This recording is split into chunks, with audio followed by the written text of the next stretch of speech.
जुकाम हो गया, क्या हुआ है? खा रहे हैं तो वो खा रहे हैं विटामिन सी वगैरह।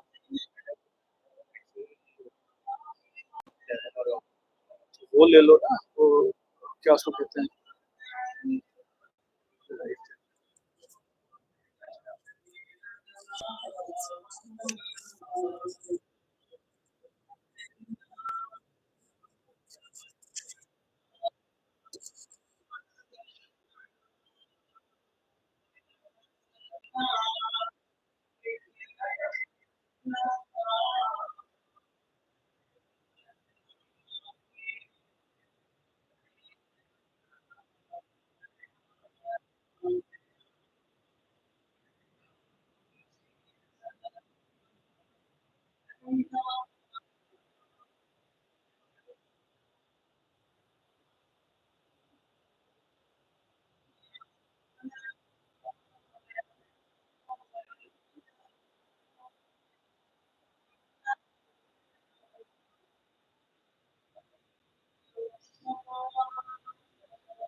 Hello hello, 1 2 3 testing.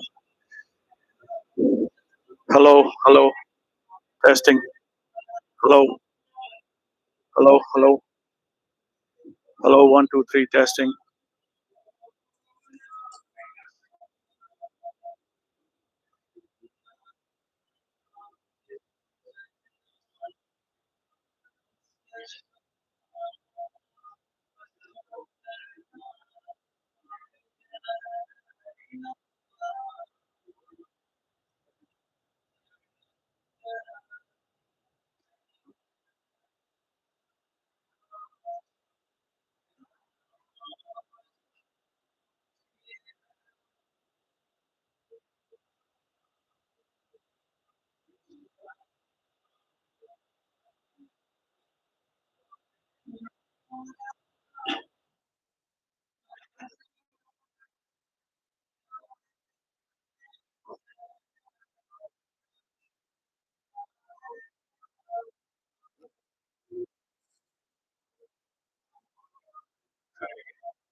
Testing testing.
think we're ready to start.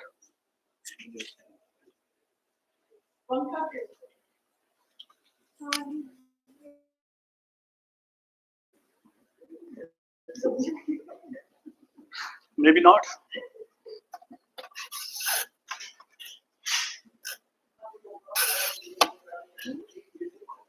करना है सोच लें बहुत ठंड भी हो सकती है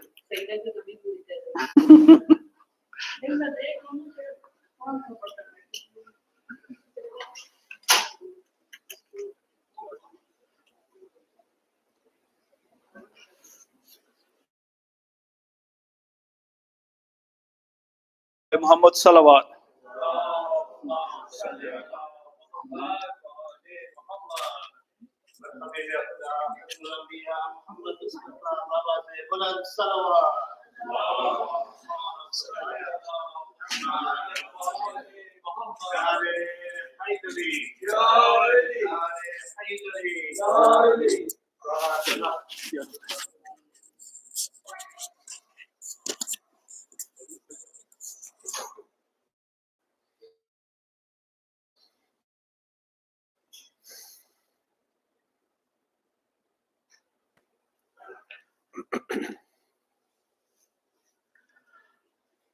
أعوذ بالله من الشيطان الرجيم بسم الله الرحمن الرحيم الحمد لله رب العالمين والصلاة والسلام على أشرف الأنبياء والمرسلين حبيب إله العالمين أبي القاسم المصطفى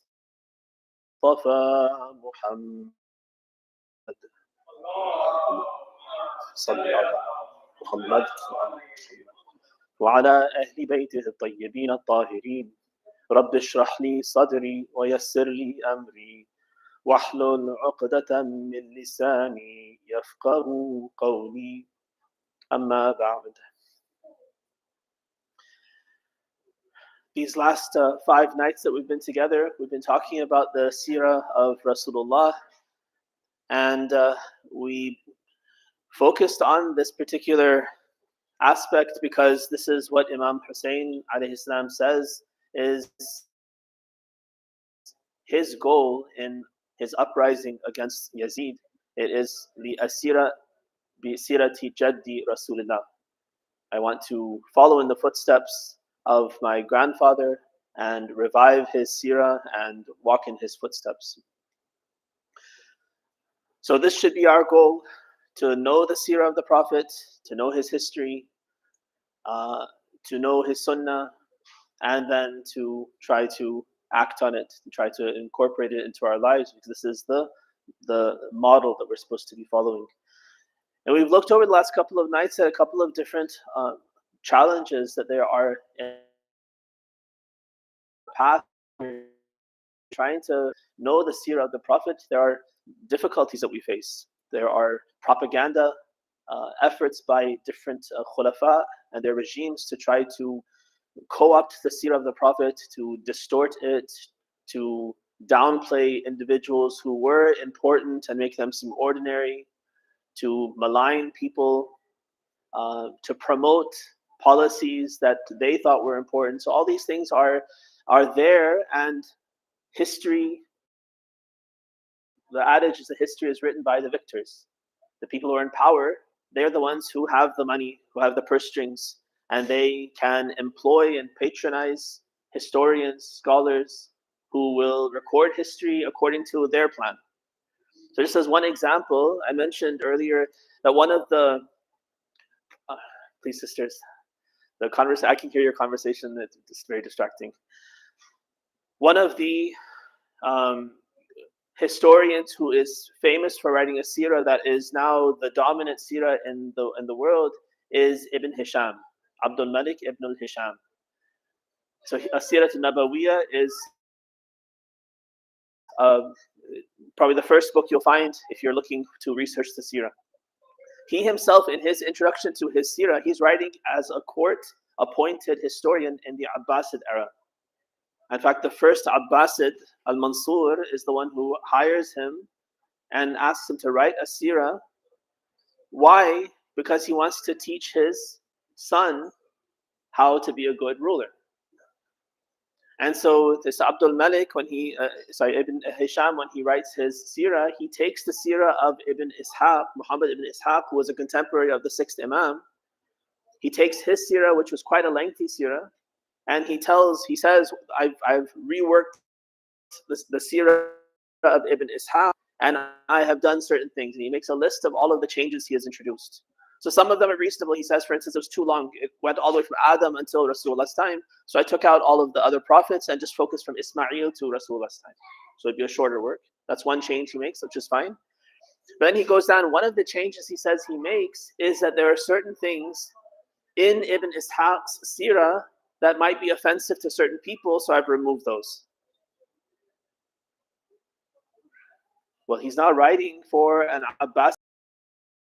So some of those things that he is afraid would be offensive to somebody, the somebody is his patrons, the Abbasids. And so you find there are examples of this where, for instance, he places Abbas, the uncle of the Prophet, Abbas ibn Abdul Muttalib, who is the progenitor of the Banu Abbas, right? They're named after Abbas ibn Abdul Muttalib. Through Abdullah ibn Abbas, then they have this lineage coming down. So, and there are places where he promotes Abbas himself and makes him have a very prominent role, where other historians say that no, he wasn't even present there, or he wasn't even Muslim at that time. Because Abbas didn't convert until Fath Mecca, until the conquest of Mecca with Abu Sufyan and Muawiyah and these people. That's when Abbas also converted to Islam. But he puts him into roles during the Prophet's time in Medina before the Fath Mecca, and he puts him into prominent roles. Why? Because he wants to please his patron who's paying his paycheck and make sure that he is happy with the story he's telling. So he makes sure he puts cameo roles for Abbas ibn Abdul Muttalib into a seerah. That's one example of that kind of corruption. When you're being paid by somebody, and somebody who's ruthless, who will kill anyone who opposes, anyone who displeases him, then you're not going to have an honest product. You're going to always have an eye to your patron to make sure that he's pleased and only write what pleases him. So that's one example of the kind of challenge we are now facing, because we're trying to get past these biases. I'm not interested in what is the Abbasid take on the seerah of the Prophet. I'm interested in the seerah of the Prophet without the Abbasid bias or the Umayyad bias or any other bias. How do I remove those biases? Well, I have to first be aware of what those pressures were, so that I can have some sensors ready, that I'm sensitive to certain stories that are being transmitted, certain things that are being transmitted, that this doesn't fit with our aqidah. It does fit with the political aspirations of the Umayyads or the Abbasids or others, and that's why these things have been transmitted. So if I'm sensitive, then I can adjust for those biases and hopefully strip them away and get to something more authentic.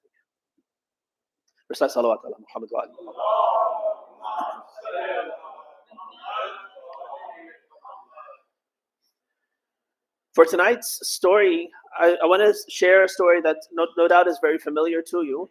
And it is one of those very important and critical stories. And the way that it is universally transmitted through Sunni sources is highly problematic for many reasons, and I'll show you what those reasons are. You'll also, as soon as I tell you the story, you'll be attuned to them. And we want to see what is the cause, where did this false story come into play that it's so widely transmitted. So the story I want to tell you about is the story of the initial revelation of the Quran to Rasulullah. The typical story that you'll see in Ibn Hisham's Sirah, and then it's transmitted even in English. Martin Ling's Muhammad is an excellent work of literature. It's a very well-written Sirah of the Prophet in one volume that takes primarily from Ibn Hisham's Sirah, written beautifully, but it has these biases. It's typical Sunni narrative. And so when he tells this story, he tells it very beautifully, but with all the lies and the falsehoods that I'm going to talk about. But the story as it's transmitted to us is that when Rasulullah was at Hira, because he had this personal custom of ibadah called tahannuth. Tahannuth was this, what we call i'tikaf now, secluding yourself away from the hustle and bustle of life for some short amount of time to refocus on Allah and on your ibadah and connections with Allah. So Rasulullah would go off to Hira, and engage in ibadah. And then on one of these occasions, Gabriel comes to him and he tells him, "Iqra," read. And the question or the thing that Rasulullah says is "Ma aqra'u."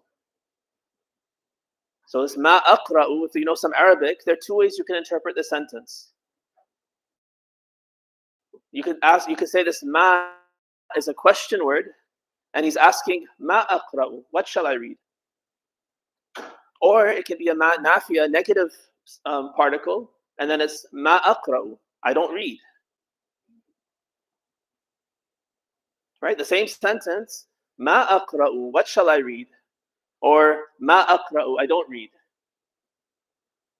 So Ibn Hisham and all these other Sunni transmitters, they transmit based on the second understanding. It's "Ma aqra," I don't know how to read. And then the story says that Gabriel comes and he embraces Rasulullah and squeezes him hard until he feels like he's going to be crushed. And then again he repeats, he says, "Ma aqra," I don't read. He crushes him. So 3 times Gabriel comes and crushes him until finally Rasulullah is so desperate he doesn't want to be crushed again.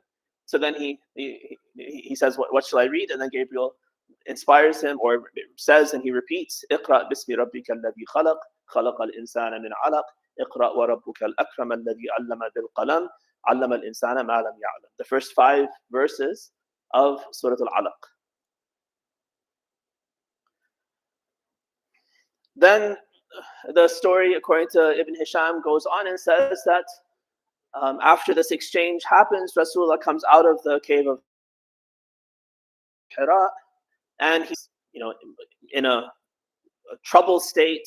He doesn't know what's happening to him. He's almost like he's seeing things, and he wants to throw himself off the mountain and kill himself.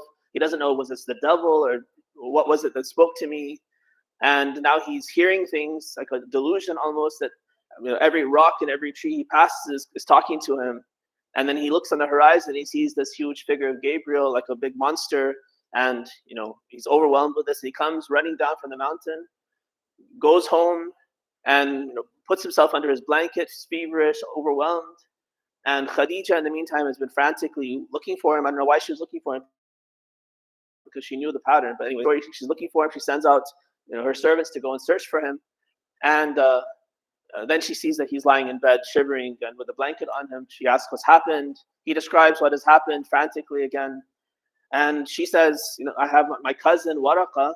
He knows these kinds of things. Let me tell him, see if he can help us to understand what's happening. So Waraqa ibn Nawfal, he comes over, he hears the story from Rasulullah and says, "Oh, don't worry. This is an-namus al-akbar. What you saw, it was not the devil, it wasn't something bad. This was the Holy Spirit, the Spirit that came to Musa and Isa. It's Gabriel who spoke to you, and you are a prophet of God." Then Rasulullah calms down and says, "Okay, now I understand." Is this a familiar story? No. So many are shaking their head no. So I mean, look in any common seerah of the Prophet, and this is how the revelation begins. Right. So Martin Ling's Muhammad is a good representation of this story. Good again, it's a work of literature. He wrote very beautifully, and there are many good things you can benefit from that book. But this is one of the false stories that he narrates. So very likely, the story should cause you trouble. This is one of those very questionable stories, and there's so many aspects. So what are the problems that we see in the story, the way it's transmitted?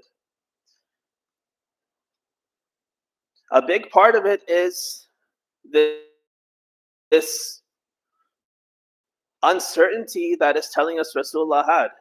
He had no clue what's happening to him. It's out of the blue, as though he's never. He's 40 years old according to the story. He's 40 years old, and he's had no contact with any with God, angels, nothing. He's a blank slate, just a simple good person, honest, this and that, but no clue about anything beyond that. And now out of the blue, Gabriel shows up and overwhelms him. So that's one problem because, as I'll share with you, we have so many. Actually, let me just go through one by one so we kind of keep everything straight. So, from the Shi'i tradition, we understand that this is not the first time. It was not. That's not the way Allah works. It doesn't even make sense for Him to suddenly push someone into the position as prophet and messenger with no preparation whatsoever. I mean, how does that make sense for any position? I just throw you into the position as president of this company, or here the instruments. Please do surgery. You're now, I hereby make you a surgeon. You have no clue. You've never been to medical school. You have no clue. You've never done this before. But now I say, okay, now it's your responsibility. I hereby ordain you as a surgeon. It doesn't work like that. And now this is a very difficult spiritual position of receiving revelation, having the capacity to receive that revelation, understand it correctly, be such an outstanding person that you can emulate that you can be a role model, you can live that revelation perfectly. This is not something that just happens by a spell. Allah says kun fayakun, all of a sudden the Prophet is a perfect person. So what we understand from the Ahlul Bayt is that this is not, it's not out of the blue. It was a preparation of Rasulullah. You could say from the time that he was born, or you could say even from generations before. So the traditions of Ahlul Bayt, and even some of this is from Sunni traditions as well. The first thing that Allah created was what? The light of Muhammad. The famous tradition, أَوَّلُ مَا خَلَقَ اللَّهُ نُورِي. The very first thing that Allah created was the light of Rasulullah. Now, what does that mean? Something has to do with His essence, His spirit, something like that. But even before He created anything else, He created the spirit of Rasulullah. And then we have a hadith that tell us that light of prophethood, from that He created the light of Ali and Fatima and Hassan and Hussein. And then He takes these two lights of Ali and Muhammad and He combines them together and puts them into Adam. And then it goes down through as the prophets procreate from father to son, this light is passed down until finally the two lights come together or remain together until Abdul Muttalib. And then when he has his two sons, Abu Talib and Abdullah, the light splits again, and the light of prophethood goes into Abdullah, and the light of Imam Ali goes into Abu Talib, and then from them, these two individuals are born into this world. And the progenitors, the ancestors of Rasulullah and Ali, alayhim salam, are these outstanding righteous people, always monotheistic, always following the teachings of the prophets, either prophets themselves or following in the line of the prophets.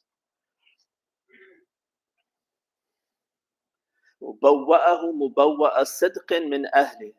That's the phrase in Dua Nudba, where Allah is talking about this very thing, that He put him into this family, right? This outstanding family that he's born into. It's not, yes, there's a worldly lineage. It's a noble family and, respected in terms of, how we have aristocracy and bloodlines kinds of things. So it's a noble family from that perspective.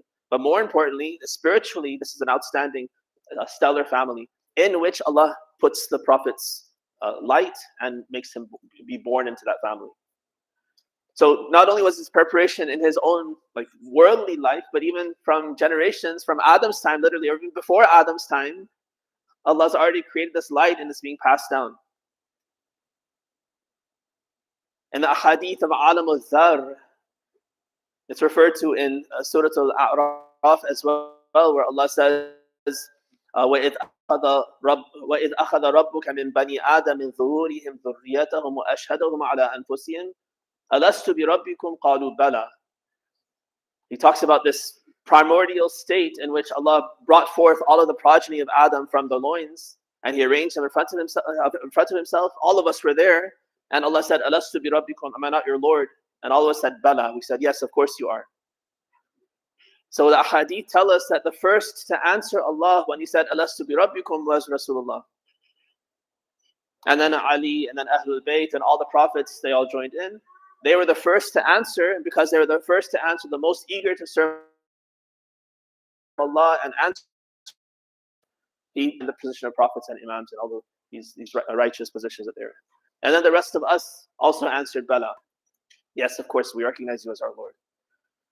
So that's something that we only understand through ahadith of the Ahlul Bayt, but it shows something spectacular on some other plane. Even if you leave that aside, at least in this world, once he's born here, Amir al-Mu'mineen in Nahj al-Balagha, he says that from the time Rasulullah was weaned off of milk, from the age of, from that point on, he was under the constant care of angels, being raised by them, being trained by them, being taught by them. So to say that at 40, this is the first time he's ever seen Gabriel, he has no idea who this is, what this is, even if it's a godly creature or a devil, how does that fit with him being raised and nurtured by angels from his childhood?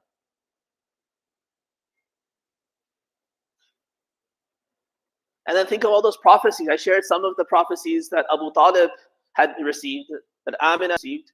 So we have ahadith that tell us that they were receiving prophecies from, they had heard prophecies from their ancestors, and they were even shown visions. Allah was showing them visions of what's going to happen with this newborn child or this young child when he grows up and he becomes a prophet. They were seeing visions of his position and his, what Allah has in store for him. So the elders of the family, his parents and uncles and grandparents, all of them know and are preparing, their whole life is oriented around him. Abdul Muttalib has a special place for Rasulullah because he knows who this child Muhammad is. Abu Talib has a special place for him. He treats his own children as second class because Muhammad is the most important. And he not that they have some jealousy and bitterness. Why does he love him more than us? They understand why he loves him more than them. And they love him more than they love their parents or love each other or love themselves. They all recognize who he is. They recognize their life is for him. Ali, Jafar, think of how selfless they are. Their life is in the service of Rasulullah. It's from childhood, from the training they received from Abu Talib and Fatima bint Asad.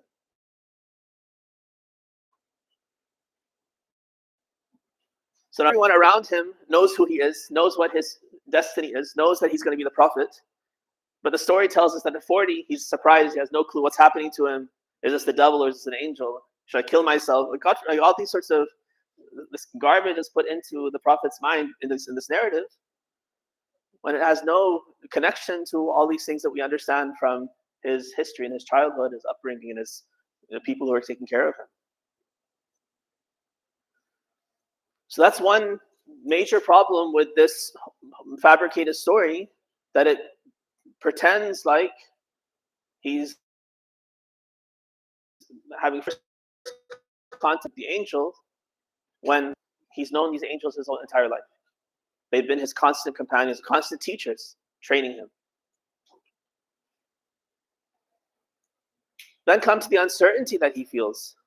The story is saying that when this angel comes to him, when Gabriel comes to him and says, "You're Rasulullah," he has no idea what's happening to him. He doesn't know, is this reality? Is it right? Is it wrong? Is it the devil talking? He doesn't know anything. And it's not until Waraqat ibn Nawfal comes and tells him that, "Don't worry, you're a prophet. This is the angel." Then he says, "Okay, now it makes sense." If Waraqat ibn Nawfal has more understanding than this prophet, then why is he not the prophet? So let me just explain a little bit about who Waraqa is, because that'll also help us to understand some of the bias that's there in the story.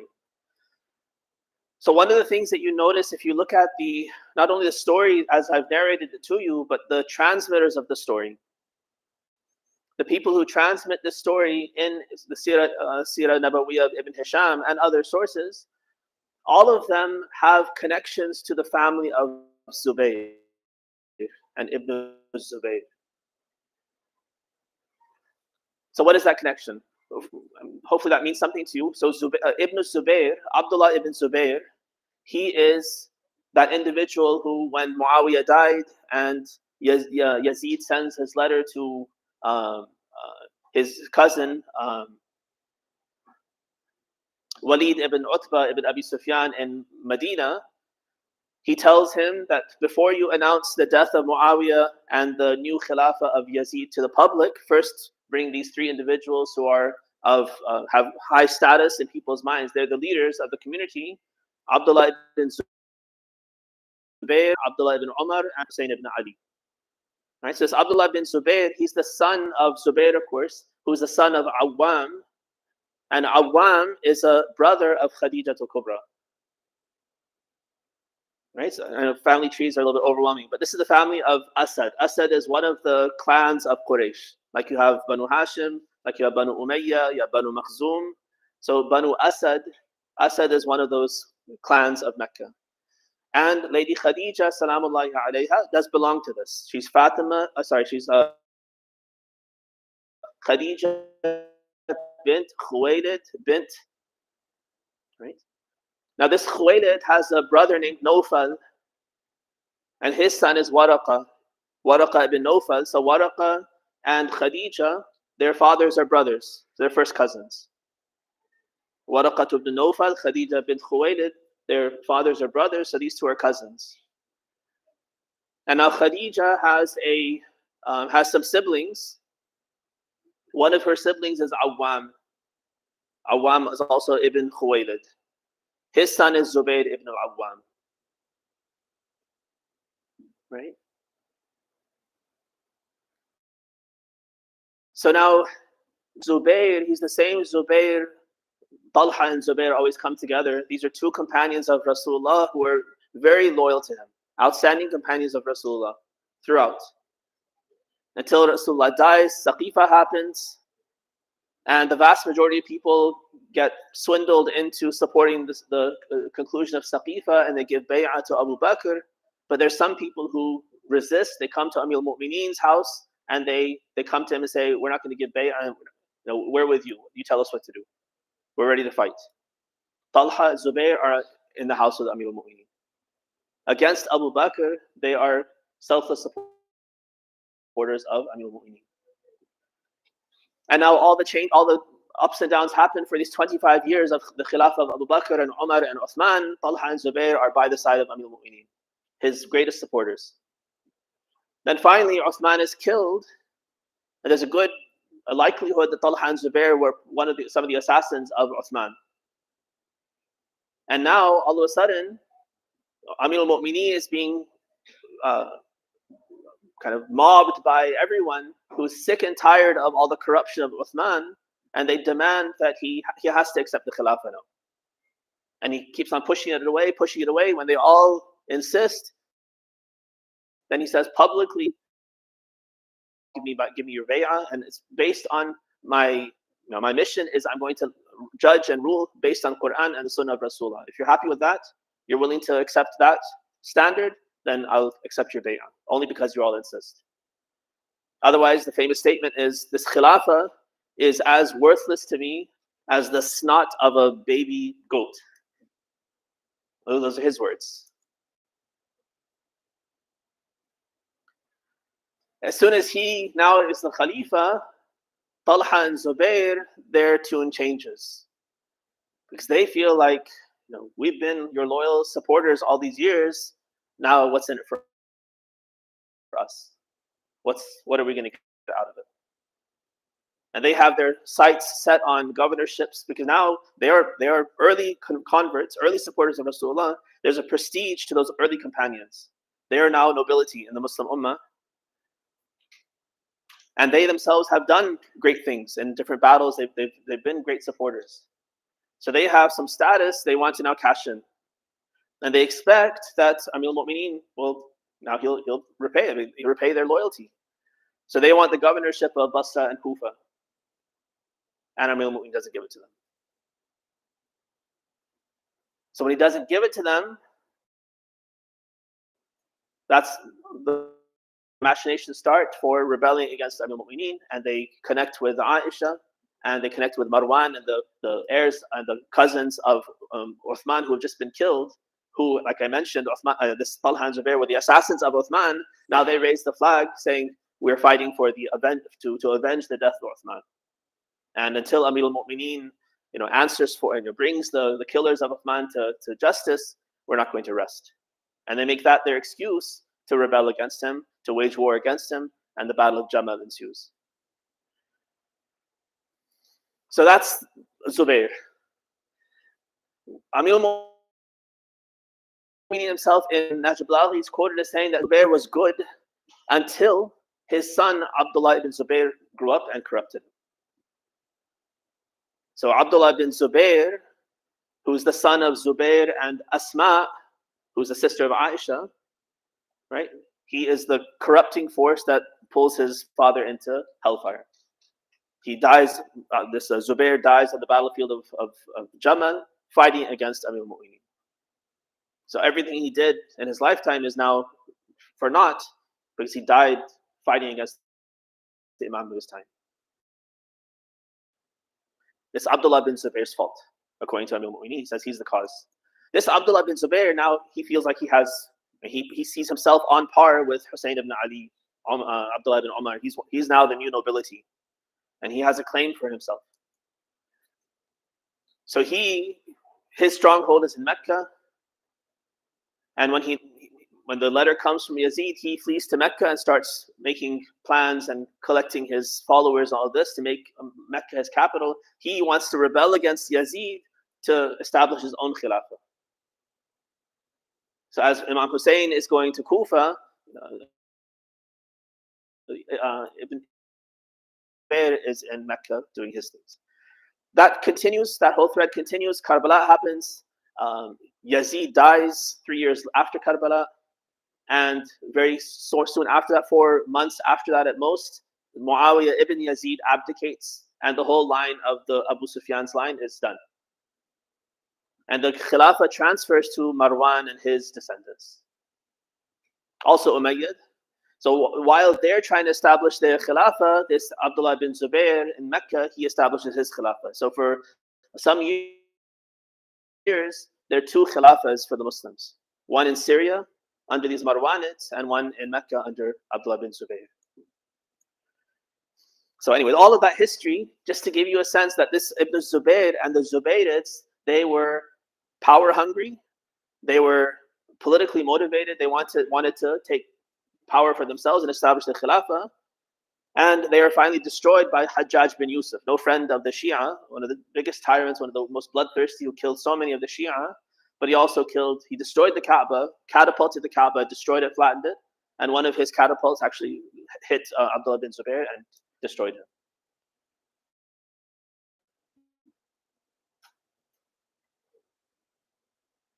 One of Abdullah bin Zubair's brothers, Urwa ibn Zubair, is one of the major sources of Sirah literature. If you look in Sirah, every transmission, they'll say this is from Urwa ibn Zubair. So the Zubayrids they wanted to kind of also rewrite history, bias history in a way that would favor them. Right? So I say all this to help us to understand what's the source for the story of Waraqat ibn Nawfal and his very important role apparently that he played in confirming Rasulullah and his prophet. So it seems that all of those reports go back somehow to Zubair ibn Zubair. Either the reporter is Aisha, who's the aunt, the khala of Abdullah bin Zubair, right? Or it's Abdullah bin Zubair himself, or his brother Urwa ibn Zubair, or some of their mawali, their slaves and their freedmen. So all of the reports that mention the story of Rasulullah's first contact with revelation and Waraqat ibn Nawfal's very important role and Khadija bint Khuwaylid's important role in confirming it, all of them come from the family of Banu Asad. So what are the people of Ibn Zubayr trying to do? They're trying to rewrite history in a way that shows that their ancestors are really the whole reason why Rasulullah even knew he was a prophet. So all you Muslims, you're indebted to us. It's my family, actually, even more than Rasulullah. He didn't even know he was a prophet until our ancestors told him. Right? Different kind of bias, a different family creating this bias, but that bias now creates this story that really makes one wonder, if this is your first, if you're not this is your first story that you understand about how Rasulullah became a prophet. It's a wonder to you how anyone would become Muslim. If that's your entry point, that he is now being spoken to by someone, he doesn't even know if he's a prophet, if it's a devil or an angel or what's going on, and he's so confused, and someone else, a Christian, has to come and tell him, then if he's not sure he's a prophet, why should I be sure he's a prophet? But undermining the prophet's prophecy was not so important as establishing the importance of this family that's trying to vie for the Khilafah and make themselves important. So they even manufacture a story that undermines the prophet, but promotes their own family.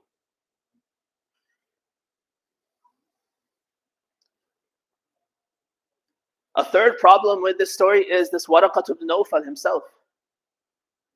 He is apparently one of the Christians of Mecca. There are a few people who had converted to Christianity in Mecca, so he's one of them. And the story tells us that Waraqa had read the books. He read the Bible, he was familiar with the Torah, and he was a practicing Christian, and that's how he had this knowledge. And he told Rasulullah that, it's An-Namus al-Akbar, the same angel that spoke to Musa is the one who has spoken to you. His name is Gabriel.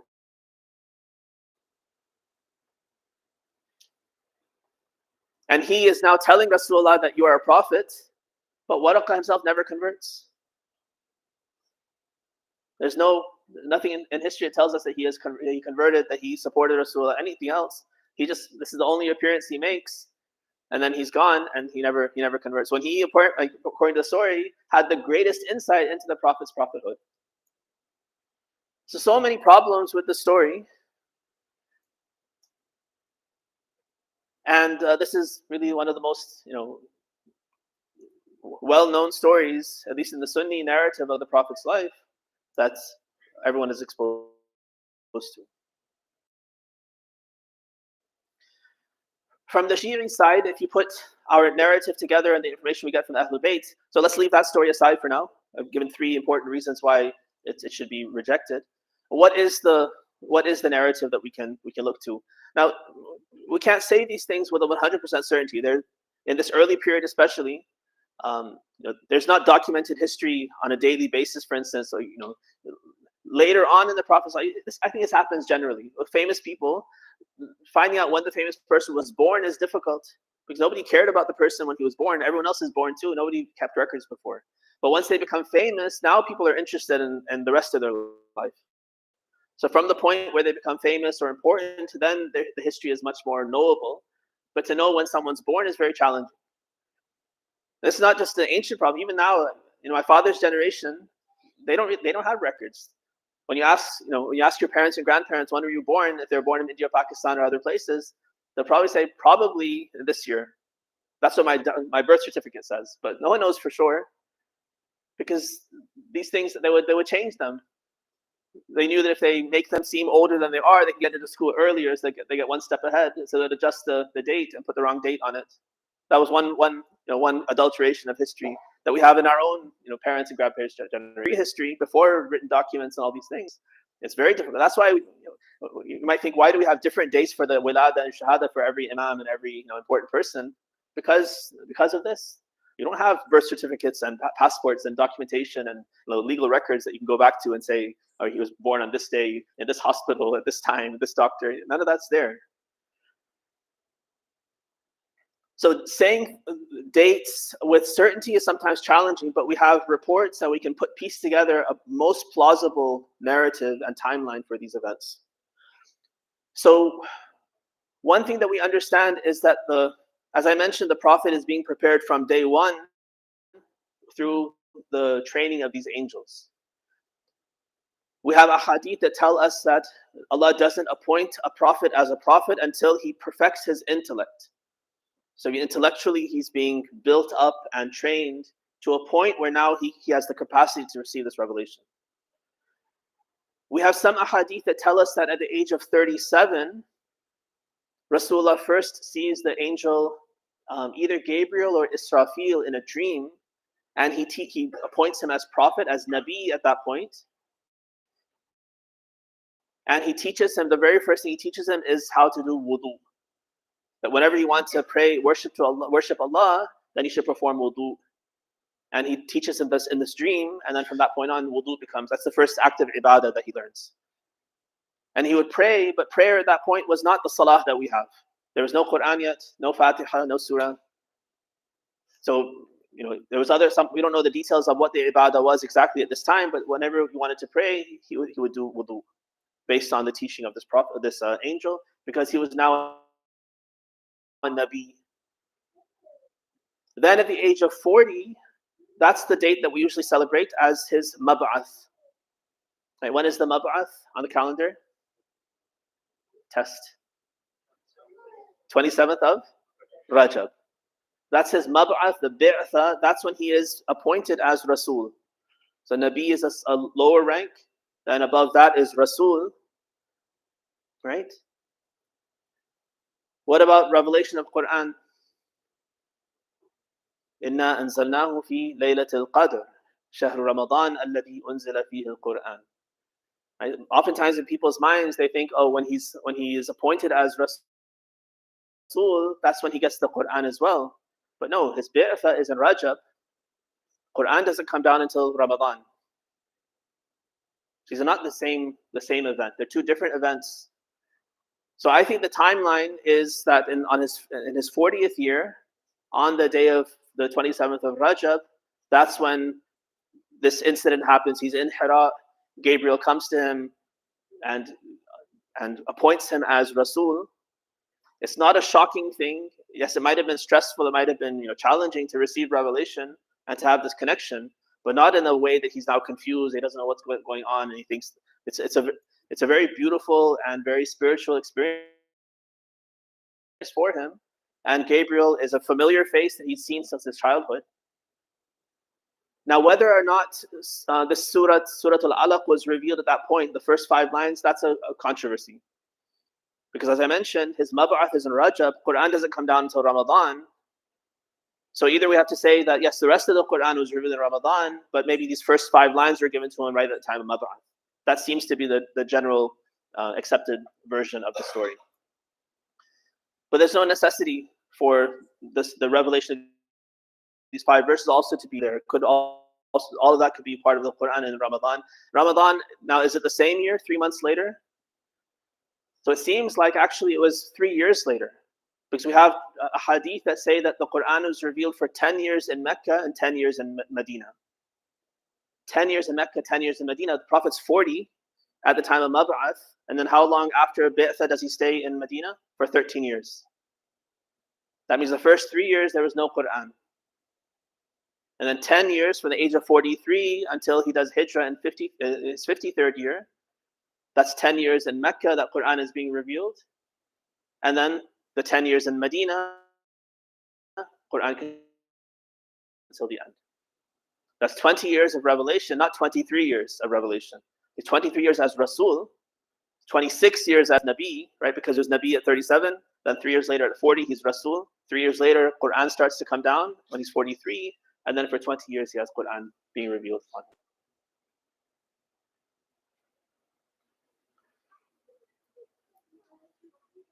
We don't have actually a detailed account from Ahlul Bayt about this story that I mentioned in the beginning, this debunked story that I just mentioned. We don't have a kind of the Shi'i version of the story. The Ahlul Bayt, for whatever reason, they never told us the real things happened. But we can debunk that story based on these points that I just mentioned. And our Shi'i historians, they do reject this story as it's revealed, as it's transmitted by Ibn Hisham and others. But we know for a fact that Rasulullah was trained by the angels, knew all of this, was preparing himself and was being prepared for receiving these positions of Nubuwwah and Risala, and then finally Wahi of the Quran. It's not a surprise for him. It's not something that he wasn't prepared for.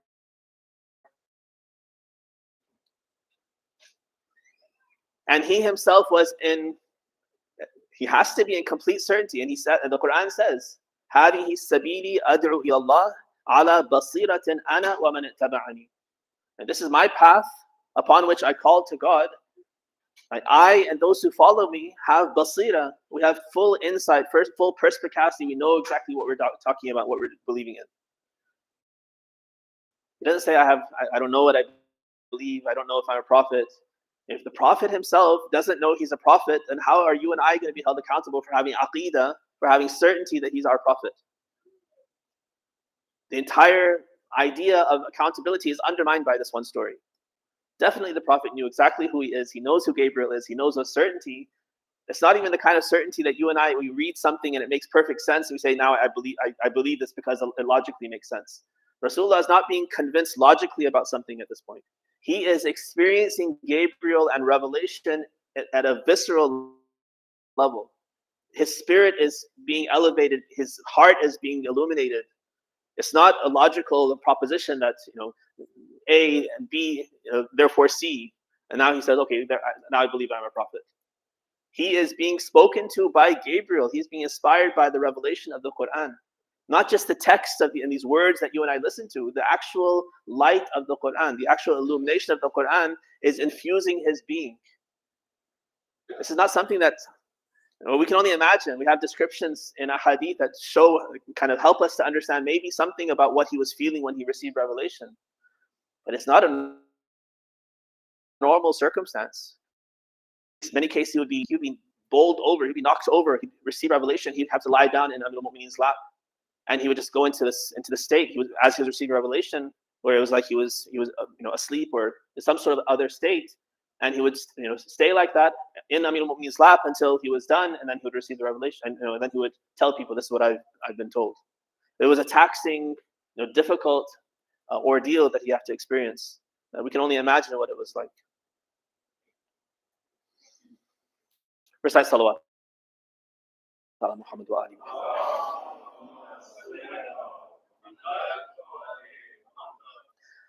Let's move to some stories from Karbala.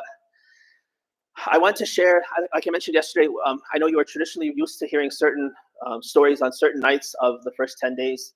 And I apologize for departing from that, but I do this on principle. I feel like we need to also understand so many other parts of the story of Karbala. And if you're not reading the Maqtal every year and researching, then at least this is a chance that you can know more about all of the individuals, all the people and their stories who are part of Imam Hussein's movement.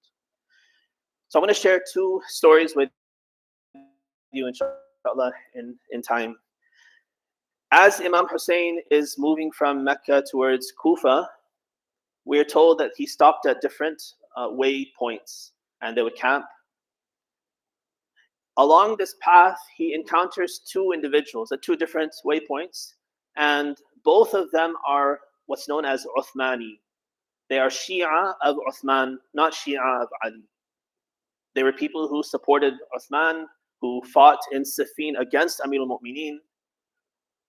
So they were known as Uthmani people. They had great hatred for Imam Ali and his family.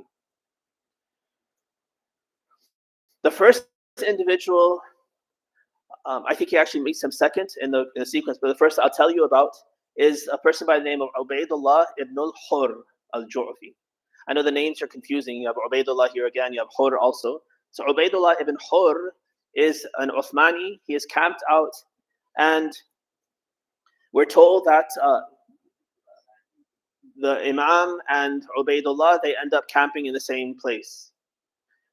And so, as was Imam Hussein's habit, he sent a messenger over to Ubaidullah's camp and invited him to come and speak with Imam Hussein. Ubaydullah tells the messenger that actually I declined the invitation because actually I'm leaving Kufa precisely to put all that fitna behind me. All this, Muslim and Ubaydullah, all these things are happening in Kufa, and before the gates were closed, this Ubaydullah ibn Hur escaped, and he's like, I'm trying to get as far away from Kufa as I can because I can see that there's a fitna, there's war coming, and I don't want to be a part of this. So the messenger comes back to Imam Hussein. Imam Hussein insists, and he goes to visit Ubaydullah in his own tent. There's some polite things exchanged. Ubaydullah notes that the Imam's beard is black. and he makes a comment. He says, is it that you're still so young that you have a black beard, or have you dyed it? And the Imam says that the difficulties of life have brought gray on early. So Ubaidullah understands that he's dyed his hair. The Imam makes his call. He says that I need your help. If you will join, then we are going to on this particular mission to try to debunk and revolt against this illegitimate leader and support the son of Rasulullah. Ubaidullah is again torn. He feels like I'm trying to escape this. I want to get as far away from all this as possible. I understand that who you are, and there's virtue in you, but I'm not ready to give my life for this cause. He says, though, I have an excellent horse. My horse has never failed me. It's a very special breed, and I will give you my horse, and you can use it for your cause. But as for me, I give my excuses, and I have to leave. And Imam Hussein's response to him is that if you're not going to join me, I have no need for your horse either. But he says that make sure that you don't hear my cry for help. Right now, I'm asking you to voluntarily join me. But if you hear my cry for help and you fail to answer me, then you're destined for hellfire. So this was one missed opportunity by this Uthmani, Ubaidullah ibn Hur al-Ju'fi. The Imam has another encounter with another Uthmani Uthman supporter by the name of Zuhair ibn al-Qayn al-Bajali. So we're told that Zuhair had just finished Hajj, the same Hajj that Imam Hussein was not able to complete and had to leave prematurely. Zuhair was able to do his Hajj with his wife Dalham and some other companions, and they're traveling back to Kufa. Zuhair, having this Uthmani background and hatred for Ahlul Bayt, he tries to make sure that they don't camp in the same place as this person that he detests so much, Hussein ibn Ali. So whenever Imam Hussein would settle somewhere, then he would push his caravan to go one step further and camp a little bit at the next stop, so he would avoid being in the same place. And they keep on playing this game and avoiding Imam Hussein until finally they end up at the same place, and there's nothing he can do about it. So again, Imam Hussein sends a messenger to Zuhair and invites him over, because Zuhair is famous. He has been a general in the armies of the Khulafa, he was a companion of Rasulullah first. He's participated in these different wars of expansion, and he has made a name for himself. He's well known as a great warrior. So Imam Hussein sends word to Zuhair, come, I'm inviting you to come and speak with me. Zuhair says no. His wife Dalham is the one with more sense, and she says, how dare you? The son of Rasulullah is inviting you and you refuse? Get up and go. You have to talk to him. So at her insistence, then he goes and he speaks to Imam Hussein for only a short amount of time, and very quickly he comes back totally changed. The companions who are with him, they say that we don't recognize him. He's like a little child, so excited, so full of energy, and light, bright face. He's a different person because he went so glumly and low energy. He didn't want to go. It's like he's dragging his feet, and now he's running back, and he's ready to move. And he tells his companions that I am going to join Hussein ibn Ali. They ask him, what's changed? What happened? A few minutes ago you said no. He says that it reminded me of a story. We were in a battle in Persia, and I was with Salman al-Farisi and other people, and we had a victory, and we collected so much booty. We were so excited that we had brought in so much wealth from this battle. And Salman's comment to us, he said that on the day when the son, he used the term Sayyid al-Shuhada. No, he says Sayyid, one of Sayyid Shababi Ahl al-Jannah, when he calls you, you will be more happy than on this day with all this booty and all this wealth that you've now brought in. So Salman had just planted that seed in Zuhair ibn al-Qayn's mind, and on this day when he meets Imam Hussein, that seed sprouts and blossoms, and he remembers what Salman had said, and he is converted. He leaves his Uthmani past. He sees who Hussein is for himself, and he joins. Not only joins, but he becomes Imam Hussein's right hand. When he arranges his army on the day of Karbala, he puts Zuhair ibn al-Qayn in charge of the right flank and Habib ibn Mudahir in charge of the left flank. It goes from an enemy of Hussein overnight almost into one of the generals of Imam Hussein. We're told that when the battle started, Zuhair ibn al-Qayn, he fought very bravely, and during the battle, he sees that the prayer time has come in for Dhuhr. And so we have two narrations. One says that Zuhair ibn al-Qayn comes back to Imam Hussein and he says that it looks like the prayer time is about to come in. Let us pray one last prayer with you. And Imam Hussein says that you have remembered the prayer at this critical moment. May Allah count you among those who establish prayer in the hereafter. He says, yes, the prayer time is about to come. So let's have an amnesty with the enemy so they can pray and we can pray. And so he places Zuhair ibn al-Qayn and Sa'id ibn Abdullah as the human shields in front of the Jama'ah as they pray Salatul Khawf. And they are there to guard Imam Hussein and all of the companions so that they can offer their prayer while they take the arrows. Zuhair ibn al-Qayn is able to survive, takes a few arrows, but is able to survive.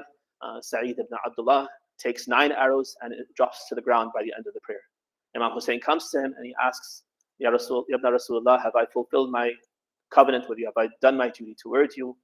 And Imam Hussein says, yes, you have fulfilled your obligation to me. May Allah raise you amongst those who remember the prayer and guard the prayer on the day of judgment. Assalamu alayka. Assalamu alayka, ya Aba Abdullah. وعلى الأرواح التي حلت بفنائك عليك مني سلام الله أبدا ما بقيت وبقي الليل والنهار ولا جعله الله آخر العهد مني لزيارتكم السلام على الحسين وعلى علي بن الحسين وعلى أولاد الحسين وعلى أصحاب الحسين. Allah, we ask you to shower your mercy and blessings on Muhammad and the family of Muhammad. Help us, Allah, to learn and live the seerah of Rasulullah. Help us and protect us against the biases and the misinformation and the corruption that others have tried to introduce into our literature of knowledge. Keep us always on the straight path. Help us to be always anchored to the Ahlul Bayt. Let us be, inshallah, like Zuhair and Sa'id ibn Abdullah and these individuals who are always steadfast in our prayer, always prioritize prayer over everything, and inshallah, devote our life towards prayer so our prayers are accepted and we are raised amongst those who pray on the Day of Judgment. وآخر دعوانا الحمد لله رب العالمين.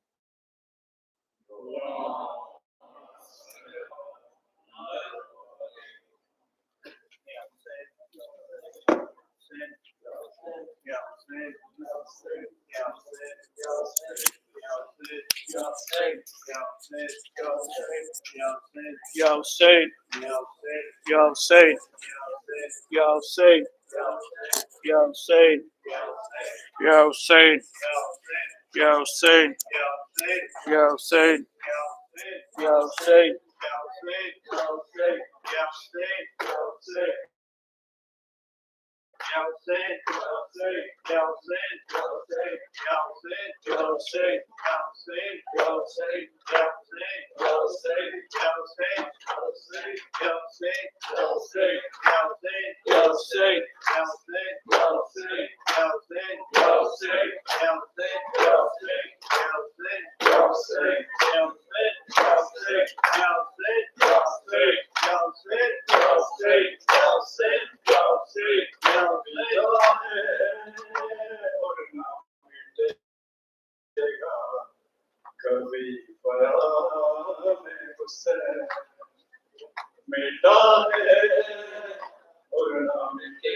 लाशों से जो गुजरे हरम हर बीवी अपने प्यारों से होती थी विदा करके मातम एक बीवी फातिमा बिन्त हसन फात बहन कासिम की बहन किसी के जासे रुखसत न हुई किसी के जासे रुखसत न हुई टुकड़ों में जगह खाई कबर कभी इस टुकड़े पर है कासिम कभी इस टुकड़े पर है कासिम है कासिम है कासिम है कासिम है कासिम है कासिम है कासिम तेरी हैंड गरीब नहीं भुलना तेरी हैंड गरीब नहीं भुलना तेरे मकसद का मंसर है कासिम है कासिम है कासिम है कासिम है कासिम है कासिम कभी सेना देख रोती थी कभी वश खा के गिर जाती थी कभी सेना देख रोती थी कभी वश खा के गिर जाती थी पामाल हुआ था हाय जहां पामाल हुआ था हाय जहां उस खून पे गिर कर है कासिम कासिम है कासिम कासिम है कासिम कासिम है कासिम कासिम है कासिम किस शान से तुम दुलात बने किस शान से भी बारात चली किस शान से तुम दुलात बने किस शान से भी बारात चली बैठी रही दुल्हन हुजरे में बैठी रही दुल्हन हुजरे में आगे न बदल कर है कासिम है कासिम है कासिम है कासिम है कासिम है कासिम है कासिम है कासिम है कासिम परवान कहा बेकार कासिम कह देना दादी गहरा से परवान कहा बेकार कासिम कह देना दादी गहरा से गुर्बत की कमाई टुकड़ों में गुर्बत की कमाई टुकड़ों में सजा कर है कासिम है कासिम है कासिम है कासिम है कासिम है कासिम है कासिम है कासिम है कासिम सनुरास नाई कर्ब बना तू बाज कफन मैं बाजरा सनुरास नाई कर्ब बना तू बाज कफन मैं बाजरा दिल बदल के बाद लड़ी नाने दिल बदल के बाद लड़ी नाने मेरी लज नहीं चादर है कासिम है कासिम है कासिम है कासिम है कासिम है कासिम है कासिम है कासिम है कासिम कुछ कासिम देख तेरी दुल्हन तेरी लाश पे रोने आई है कुछ कासिम देख तेरी दुल्हन तेरी लाश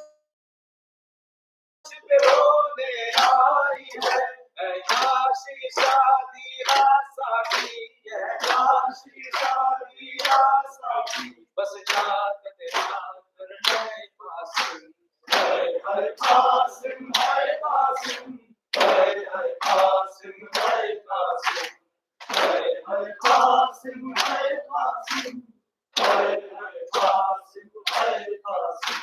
होया टुकड़े टुकड़े लाल जहर मेरे बाप हसन का पाक जिगर होया टुकड़े टुकड़े लाल जहर मेरे बाप हसन का पाक जिगर कोई टुकड़े टुकड़े चमक कोई टुकड़े टुकड़े चमक तेरी लाश बेरादर है Qasim Hai Hai Qasim, Hai Qasim, Hai Hai Qasim, Hai Qasim, Hai Hai Qasim, Hai Qasim, Hai Hai Qasim, Hai Qasim. हर साथ मुहर्रम को मेरी तेरी याद में कासिम मुझती है हर साथ मुहर्रम को मेरी तेरी याद में कासिम मुझती है दूल्हा दूल्हा कासिम दूल्हा दूल्हा दूल्हा कासिम दूल्हा होता है लबों पर है कासिम हाय हाय कासिम हाय कासिम हाय हाय कासिम हाय कासिम हाय हाय कासिम हाय कासिम हाय हाय कासिम हाय कासिम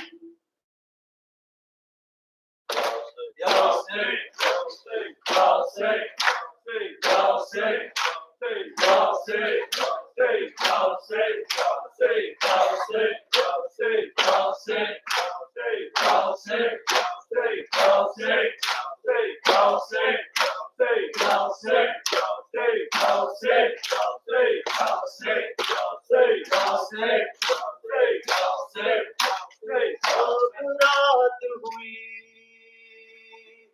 दिन बीत गया दिल पर नहीं आए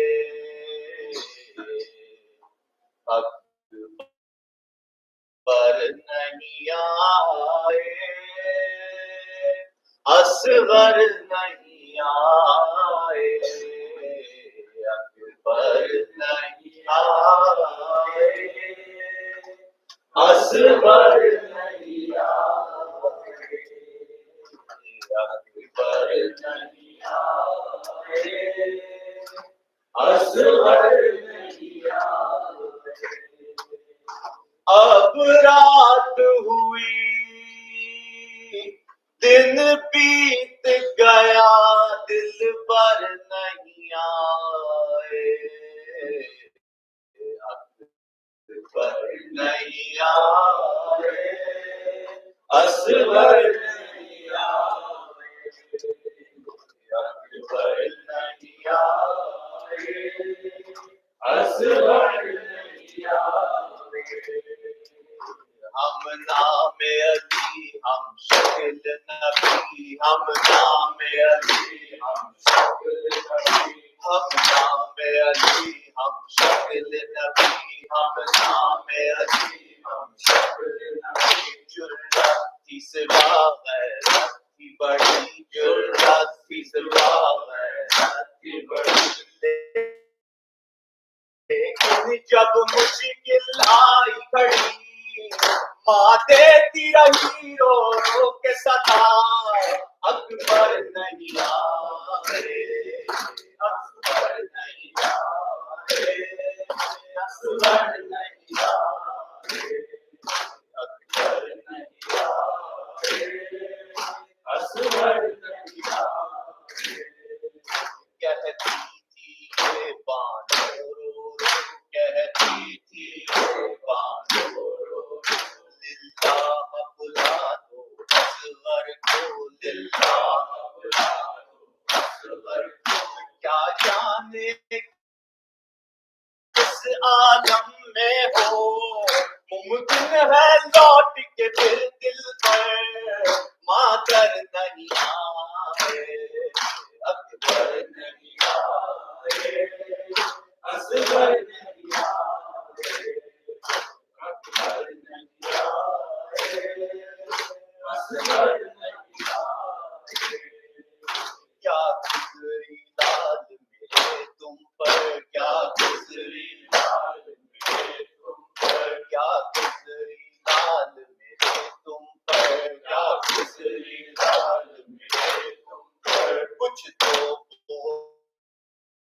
बोलो जाने मादर कुछ तो बोलो जाने मादर क्या जाने किस आदम में हो मुमकिन है लौट के फिर दिल पर मादर नहीं आए अकबर नहीं आए असगर नहीं आए अकबर नहीं आए असगर नहीं आए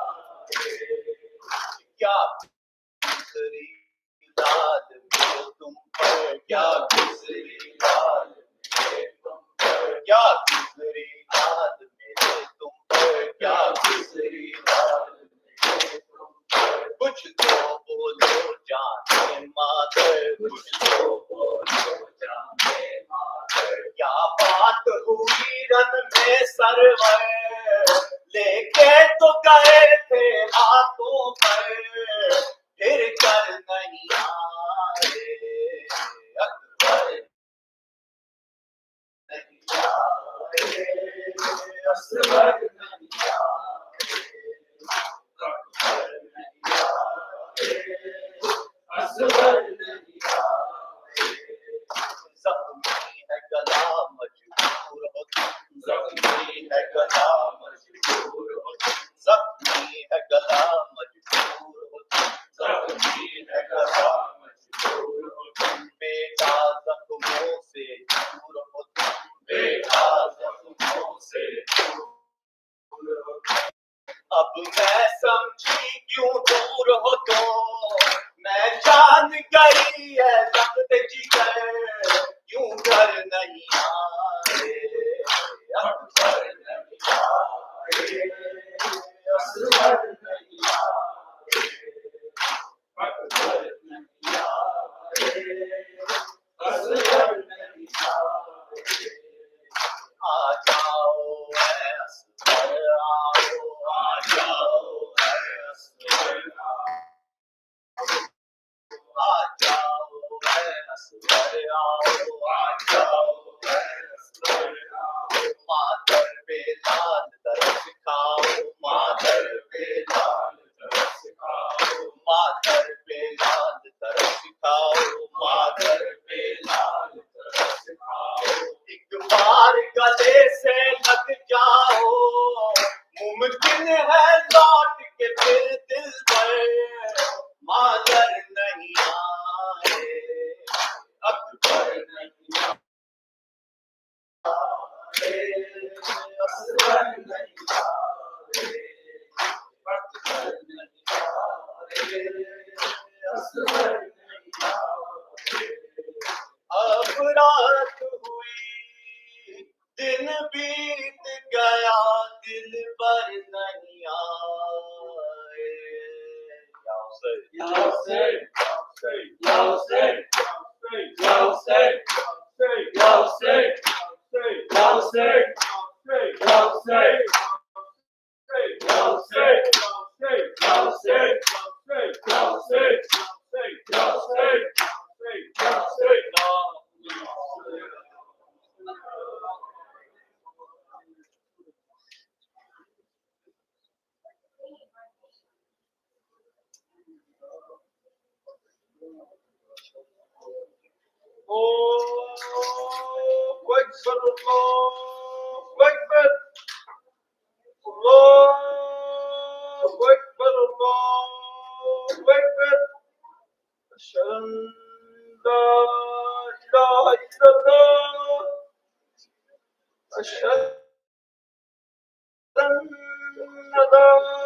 حي على الصلاة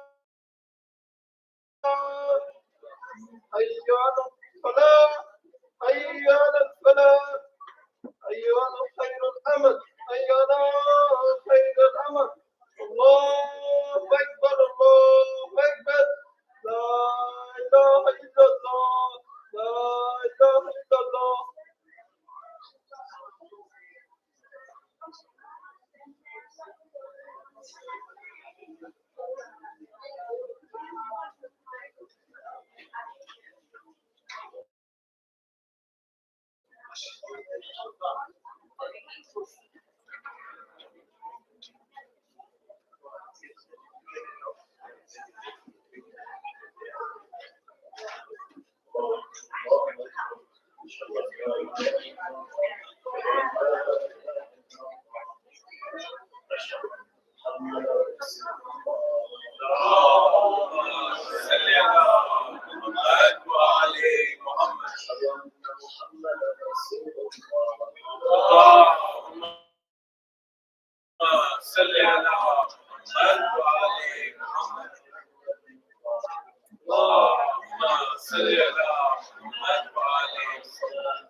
الحمد لله رب العالمين الرحمن الرحيم مالك يوم الدين إياك نعبد وإياك نستعين اهدنا الصراط المستقيم صراط الذين أنعمت عليهم غير المغضوب عليهم ولا الضالين.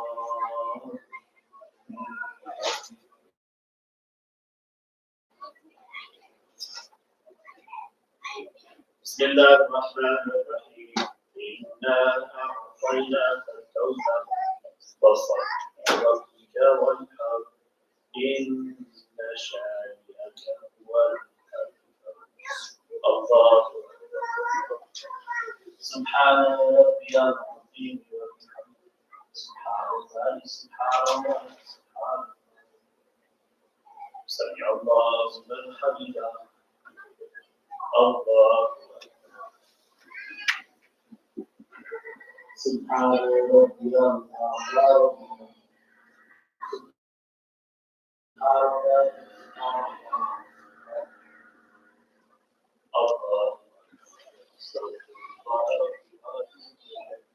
الله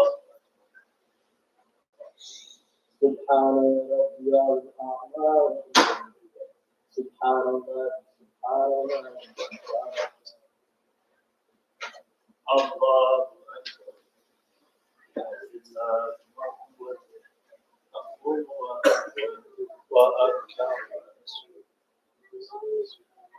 بسم الله الرحمن الرحيم الحمد لله رب العالمين الرحمن الرحيم مالك يوم الدين إياك نعبد وإياك نستعين اهدنا الصراط المستقيم صراط الذين أنعمت عليهم غير المغضوب عليهم ولا الضالين.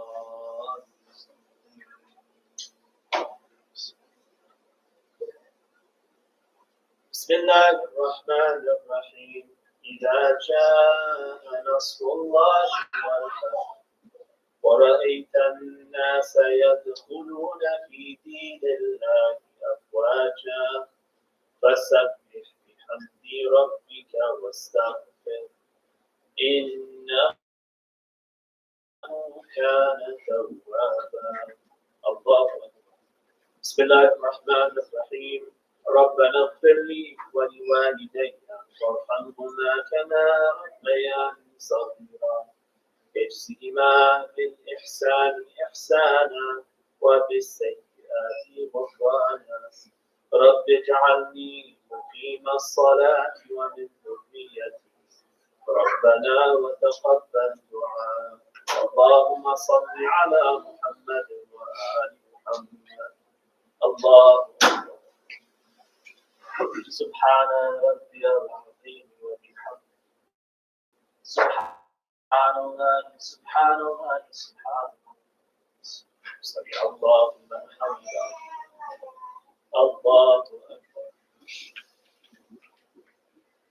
سبحان ربي الأعلى وبحمده سبحان الله سبحان الله سبحان الله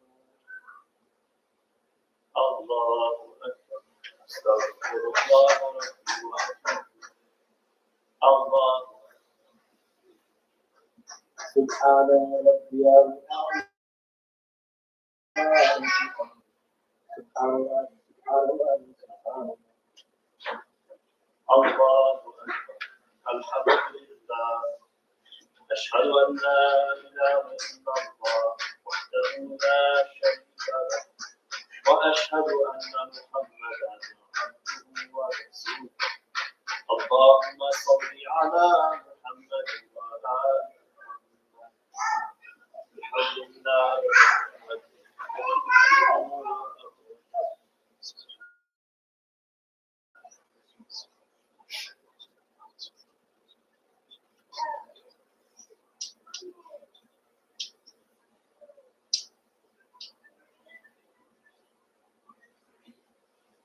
أكبر سبحان ربي العظيم سبحان الله سبحان الله سبحان الله سمع الله لمن حمده الله أكبر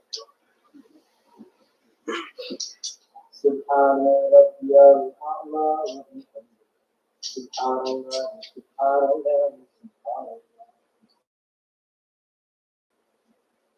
الله أستغفر الله ربي وأتوب الله سبحان ربي الأعلى وبحمده سبحان الله سبحان الله سبحان الله ربي صل على محمد وآل محمد الله أكبر الحمد لله أشهد أن لا إله إلا الله وحده لا شريك له وأشهد أن محمدا عبده ورسوله اللهم صل على محمد وآل محمد السلام عليك أيها النبي ورحمة الله وبركاته السلام علينا وعلى عباد الله الصالحين السلام عليكم ورحمة الله وبركاته الله الله الله على النبي يا أيها الذين آمنوا صلوا عليه وسلموا تسليما اللهم صل على محمد اللهم صل على محمد اللهم صل على محمد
اللهم صل على محمد وعلى محمد.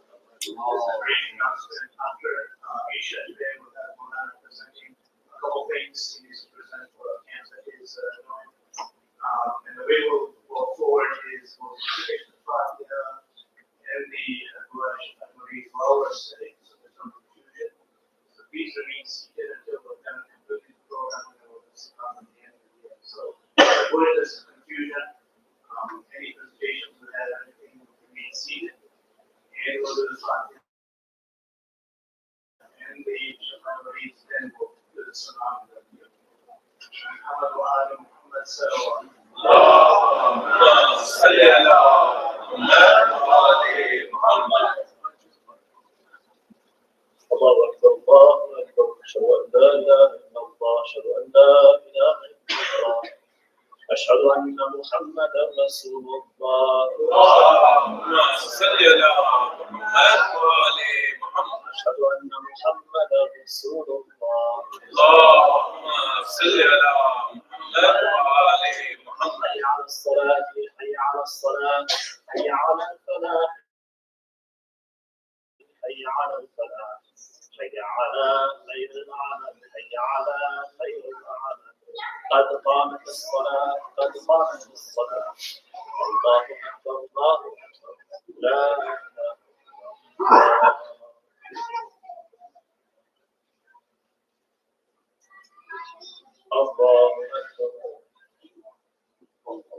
بسم الله الرحمن الرحيم. الحمد لله رب العالمين الرحمن الرحيم مالك يوم الدين. إياك نعبد وإياك نستعين.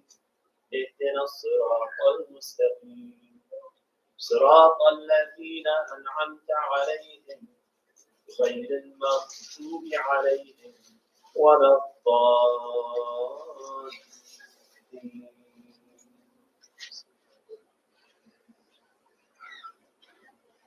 بسم الله الرحمن الرحيم. القارعة، ما القارعة وما أدراك ما القارعة. يوم يكون الناس كالفراش المبثوث وتكون الجبال كالعهن المنفوش. فأما من ثقلت موازينه فهو في عيشة راضية وأما من خفت موازينه فأمه هاوية وما أدراك ما هي نار حامية. الله أكبر. سبحان ربي العظيم وبحمده. سبحان الله، سبحان الله، سبحان الله. سمع الله لمن حمده. الله أكبر. سبحان ربي الأعلى وبحمده. سبحان الله، سبحان الله، سبحان الله. الله أكبر. أستغفر الله ربي وأتوب إليه. الله أكبر. سبحان ربي الأعلى وبحمده. سبحان الله، سبحان الله، سبحان الله. أكبر. الحمد لله وحمده. أقوم وأقول وأركع وأسجد. بسم الله الرحمن الرحيم. الحمد لله رب العالمين الرحمن الرحيم مالك يوم الدين. إياك نعبد وإياك نستعين. اهدنا الصراط المستقيم صراط الذين أنعمت عليهم غير المغضوب عليهم ولا الضالين.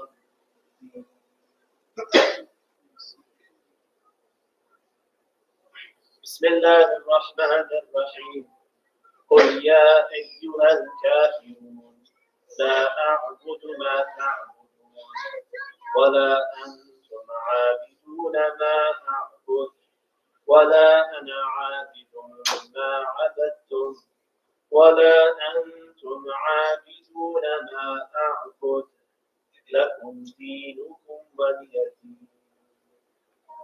الله. بسم الله الرحمن الرحيم. الله عن محيانا محيا محمد وآل محمد، ومماتنا ممات محمد وآل محمد، صلوات الله عليهم أجمعين. الله أكبر. سبحان ربي العظيم وبحمده، سبحان الله سبحان الله سبحان الله. سمع الله لمن حمده. الله أكبر. سبحان ربي الأعلى وبحمده، سبحان الله سبحان الله سبحان الله. الله أكبر.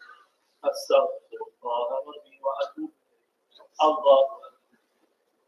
سبحان ربي الأعلى وبحمده، سبحان الله سبحان الله سبحان الله. الله أكبر. الحمد لله. أشهد أن لا إله إلا الله وحده لا شريك له، وأشهد أن محمدا عبده ورسوله. اللهم صل على محمد وآل محمد. بحول الله وقوته أقول وأقول.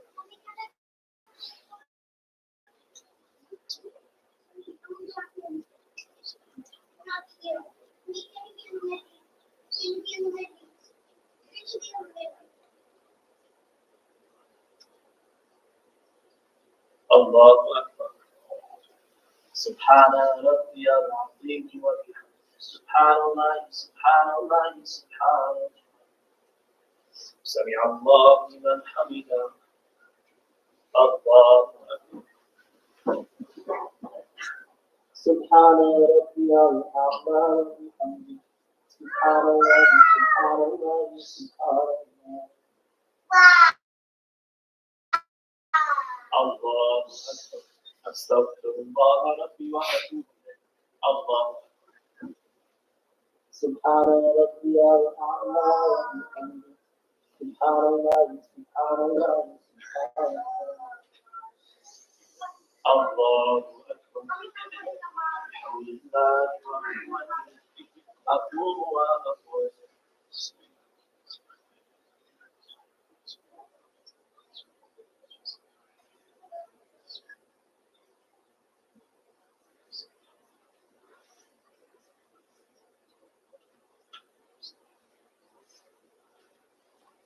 الله أكبر.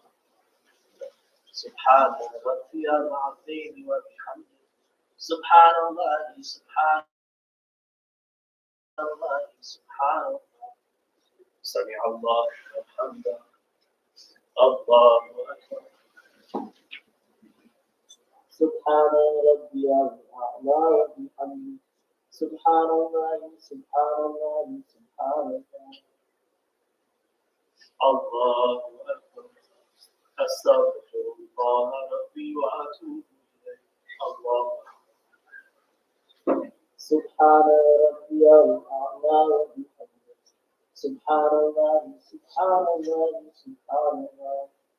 ربي صل على محمد وآل محمد. الله أكبر. الحمد لله. أشهد أن لا إله إلا الله وحده لا شريك له، وأشهد أن محمدا عبده ورسوله. اللهم صل على محمد وآل محمد. السلام عليك أيها النبي ورحمة الله وبركاته. السلام علينا وعلى عباد الله الصالحين. السلام عليكم ورحمة الله وبركاته. الله الله الله. إن الله وملائكته يصلون على النبي يا أيها الذين آمنوا صلوا عليه وسلموا تسليما.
Well, I just want to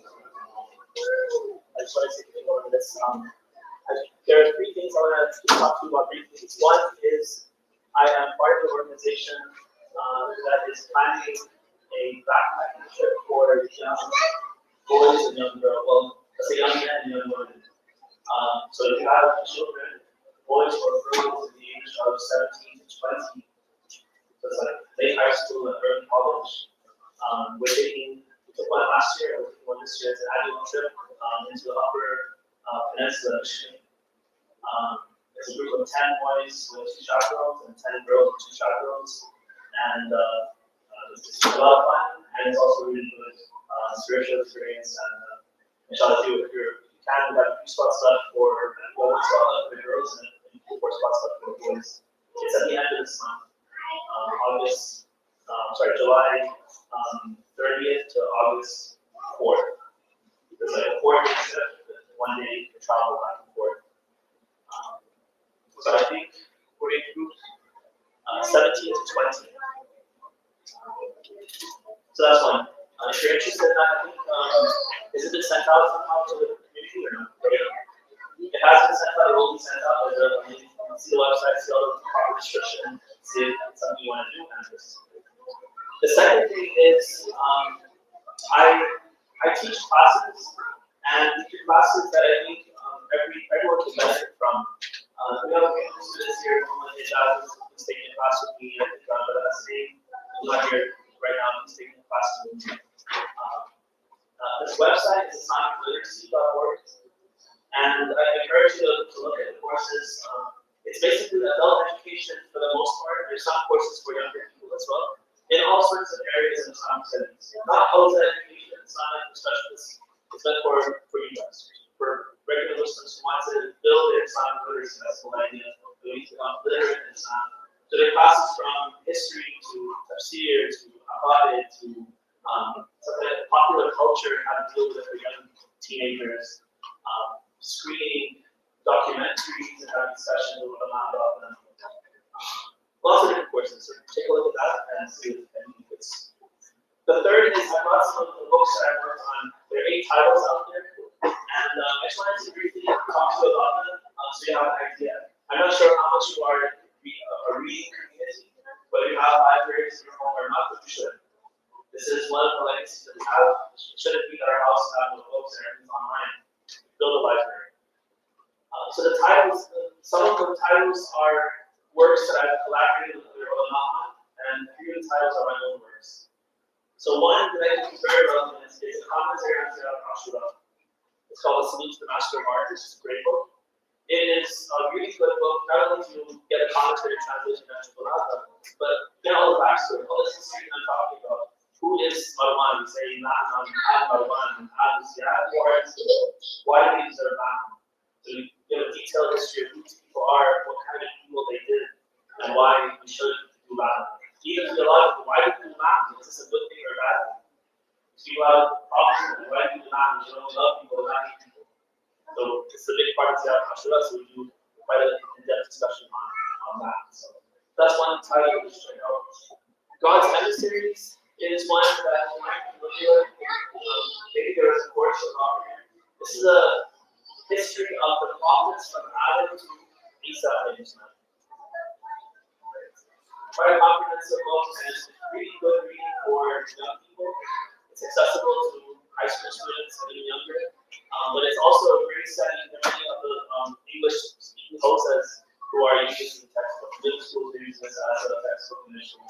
Other schools are also using it as a textbook. So that's a good time. And by the way, this lecture series I'm giving you is part of my research for the sequel to that, which is the last semester. We're writing Sirah of Rasulullah. I've been working on it for 7 years now. And this is one of the next books that I'm working on. There are 3 volumes on the Kafi. So with a group of teachers in both, we wrote a translation and commentary on 3 of the books of Kafi. Also really important to have. There's a textbook on Tajweed. So one of the problems that we have Shia is our Tajweed tends not to be very good. I have been many times, people have come up to me after prayer and asked for so they're surprised that they never heard an imam of a Shia masjid recite the proper Tajweed. They can't believe that a Shia could use Tajweed. So this is a textbook I teach courses on it as well, to learn Tajweed, to learn the rules of Tajweed. And then one last title is Rizwan, commentary and translation to Al-Nutfa. And the last one is a introduction to the Islamic legal system. It sounds very boring, but it's actually really important. Why do we need something? What's the basis for something, and how to work? What's the masjid something? What is my duty? How am I supposed to do it? All these questions that come up, it's a book that I've written to try to answer those questions. The same Muhammad Rizwan, I written a book some years ago on the same topic. So I basically taken this book and taken it to the next level. There's an introduction by Rizwan with that, and there's a third question on the table for that book as well. So take a look at the title. I only got five or so copies of each one. So that I don't want to take them back with me. Inshallah, we'll fill your libraries with these and other books and have a good resource for your children and for yourselves to read. And not just rely on speeches and lecture, like online things, but have physical books in your home so that's a source of knowledge. That's a lot more.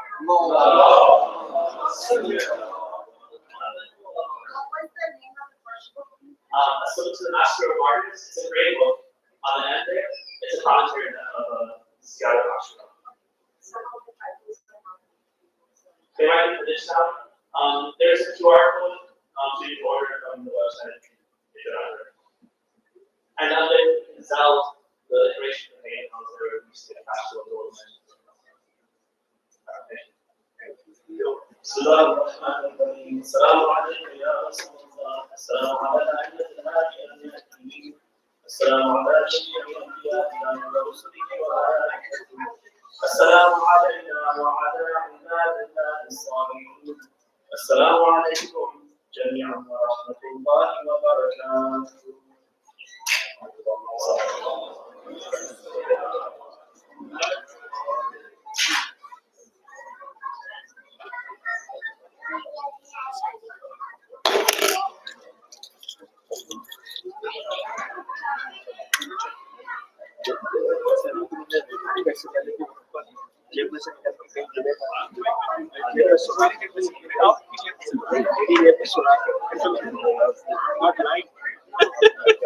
मैंने कल यही पतलून पहनी थी तो मैंने फौरन लाके आपको वीडियो ये सब बोले कि निकल गए थे तो अच्छा वाले ये आप लाइव स्ट्रीम जा रही है and stream this is and stream अच्छा नहीं है